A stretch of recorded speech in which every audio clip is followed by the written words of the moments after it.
So, how do you sell your business for a 4x to 12x multiplier? And what's a multiple anyway?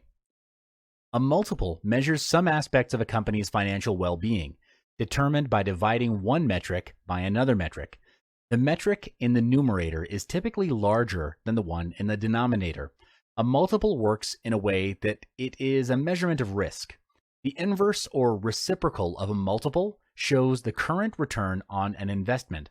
So the higher the multiple, the less risk a buyer perceives in the transaction, and the more likely they'll pay more for the investment.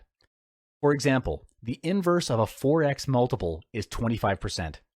For a buyer to require a 25% return on an investment, the business may not be growing or is in a tougher, more capital intensive industry. Either way, a general interpretation is that this investment is pretty risky.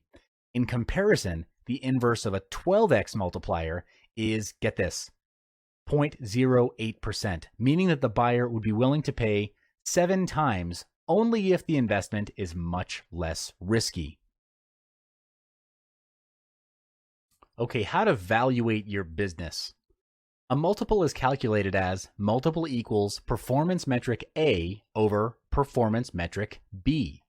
A multiple can be used to show how much your business is worth in the market and how much you'll be able to make by selling your business away. For example, using the P over E ratio, if you plan to sell your company at 12x multiplier, how much will the price be? Or how much should your company be earning before you sell it away? The price of the company can be estimated by multiplying the annual earnings of the company by the multiplier of 12. Simple maths, but this formula can only be used as a rough estimation of how much your business is worth. However, a more precise way of doing it will be using the EV over EBIT DA formula. It's used to measure the cash flow available to the firm or business. EV to earnings before interest and taxes, also referred to as EV over EBIT, is used for less capital-intensive companies with a smaller depreciation and amortization expense. All multiples act as a single number that analysts can multiply by some financial metric to determine the relative value or worth.